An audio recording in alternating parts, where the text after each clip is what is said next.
नमस्ते दोस्तों, अनुविता चैनल में मैं सविता सिंह आप सभी का एक बार फिर स्वागत करती हूँ। दोस्तों, मनुष्य की उत्पत्ति से लगभग 10वीं शताब्दी तक के भारत के इतिहास को प्राचीन भारत का इतिहास कहा जाता है। इसमें हम पाषाण युग से लेकर प्राचीन भारत के अनेक राजवंशों का अध्ययन करते हैं। इसी प्राचीन भारतीय इतिहास में हम अपनी सबसे प्राचीन नगरीय संस्कृति हड़प्पा संस्कृति के विषय में भी अध्ययन करते हैं।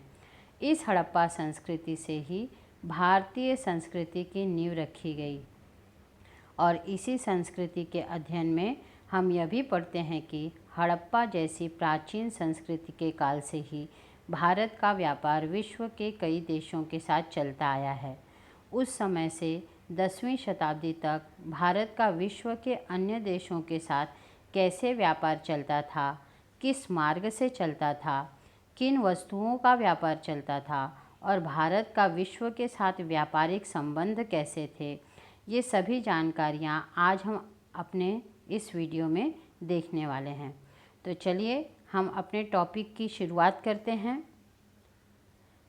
हमारे आज का टॉपिक का नाम है प्राचीन भारत और विश्व। आज के अपने इस टॉपिक में हम चर्चा करेंगे भारत और पश्चिमी देशों के बारे में तथा भारत और एशिया महाद्वीप के अन्य देशों के विषय में। दोस्तों, ईसा पूर्व 3000 से हड़प्पा संस्कृति के लोगों ने पश्चिमी देशों के साथ व्यापारिक संबंध प्रस्थापित किए। तभी से भारत का बाहरी विश्व से आर्थिक ही नहीं सांस्कृतिक आदान प्रदान भी प्रारंभ हुआ। इसका सबसे बड़ा उदाहरण बौद्ध धर्म है। बौद्ध धर्म जिसका जन्म भारत में हुआ, धीरे धीरे इस धर्म का प्रचार प्रसार अफ़गानिस्तान और मध्य एशिया के अनेक देशों में हुआ। ईरानी सम्राट के कार्यकाल में भारत का पश्चिमी विश्व से संपर्क बढ़ा, जिससे यूनानी इतिहासकारों की भारत के प्रति जिज्ञासा बढ़ी। भारत के विषय में यूनानियों ने लिखना शुरू किया। इससे पश्चिमी देशों को भारत का परिचय हुआ। इतना ही नहीं, कालांतर में जिस मार्ग से सिकंदर भारत आया था, वही मार्ग भारत और पश्चिमी देशों के व्यापार के लिए खुल गया। कुषाणों के कार्यकाल में ग्रीक मूर्तिकला के प्रभाव से भारत में एक नई कला शैली का उदय हुआ, जिसे गांधार शैली के नाम से जाना जाता है। इस शैली में मुख्य रूप से गौतम बुद्ध की मूर्तियाँ गढ़ी गई। ये मूर्तियाँ मुख्य रूप से अफ़गानिस्तान के गांधार प्रदेश में पाई गई हैं। इसी कारण इस शैली को गांधार शैली नाम दिया गया। इस शैली की मूर्तियों के चेहरों के आकार प्रकार यूनानी चेहरों से मिलते जुलते हैं। भारत के प्रारंभिक सिक्के भी यूनानी सिक्कों के आधार पर ही ढाले गए थे। इसका अर्थ यही है कि विश्व के अलग अलग देशों के साथ बढ़ते व्यापार के साथ साथ हमारी और उनकी कलाओं में भी परिवर्तन आया। इसके बाद ईस्वी सन पहली दूसरी शताब्दी के कालखंड में भारत और रोम के बीच का व्यापार समृद्ध हुआ। इस व्यापार में दक्षिण भारत के बंदरगाहों का बहुत बड़ा योगदान रहा। महाराष्ट्र के कोल्हापुर में हुए उत्खनन में कांस्य धातु से बनी कुछ वस्तुएं पाई गई। वे वस्तुएं रोमन बनावट की हैं। तमिलनाडु के अरिकामेडु नामक स्थान पर हुए उत्खनन में भी रोमन बनावट की अनेक वस्तुएं पाई गई।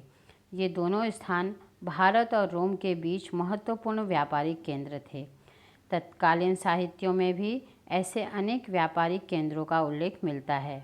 इस व्यापार में इजिप्ट के अलेक्जेंड्रिया नामक बंदरगाह का बहुत बड़ा महत्व था।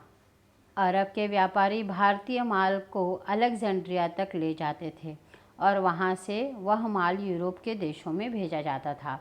अरब के लोगों के भारतीय वस्तुओं के साथ भारतीय दर्शन और विज्ञान को भी यूरोप तक पहुँचाया।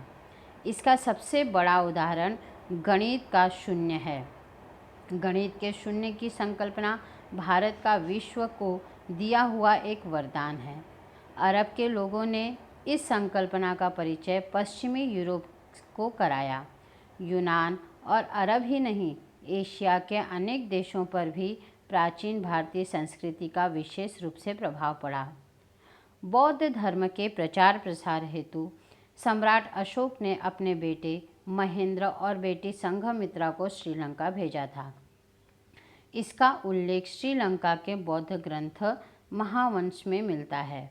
ऐसा माना जाता है कि बौद्ध धर्म के प्रचार प्रसार के लिए जब संघमित्रा श्रीलंका गई थी, तब वह अपने साथ बोधिसत्व वृक्ष का टहनी ले गई थी। श्रीलंका के अनुराधपुर का बौद्ध वृक्ष इसी टहनी से बना हुआ है, ऐसी भी वहाँ की मान्यता है।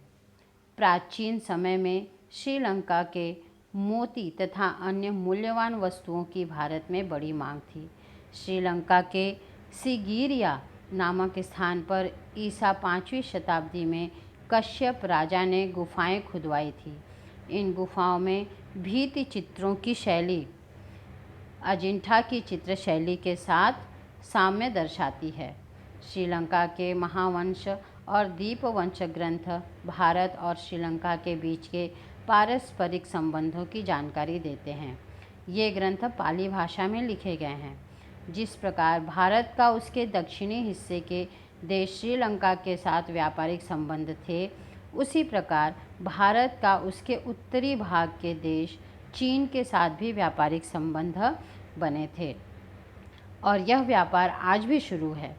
प्राचीन समय में सम्राट हर्षवर्धन ने चीन के दरबार में अपना राजदूत भेजकर व्यापारिक संबंध और सांस्कृतिक संबंध बढ़ाए थे। चीन में तैयार होने वाले रेशमी वस्त्र को भारत में बड़ी मांग थी। इसे चिनांशुक कहा जाता था। इस चिनांशुक की भारत में बड़ी मांग होने के कारण प्राचीन भारत के व्यापारी चीन से चिनांशुक खरीदकर पश्चिमी देशों में भेजते थे। यह व्यापार सड़क मार्ग से होता था। इस मार्ग को रेशम मार्ग भी कहा जाता था। भारत के भी कुछ प्राचीन स्थानों को इस रेशम मार्ग से जोड़ा गया था। इसमें महाराष्ट्र के मुंबई का नाला सोपारा भी एक स्थान था। चीनी बौद्ध भिक्षु फाहियान और युआन सॉन्ग भी इसी रेशम मार्ग से भारत आए थे। इतना ही नहीं, ईस्वी सन की प्रथम शताब्दी में चीनी सम्राट मिंग के आमंत्रण पर बौद्ध भिक्षु धर्मरक्षक और कश्यप मातंग भी चीन गए थे। उन्होंने अनेक भारतीय बौद्ध ग्रंथों का चीनी भाषा में अनुवाद किया था। इसी के बाद चीन में बौद्ध धर्म के प्रसार हेतु प्रोत्साहन मिला और बौद्ध धर्म जापान, कोरिया और वियतनाम जैसे देशों में भी पहुंचा। दोस्तों, कंबोडिया देश के प्राचीन राज्य फुनान की स्थापना ईस्वी सन प्रथम शताब्दी में हुई।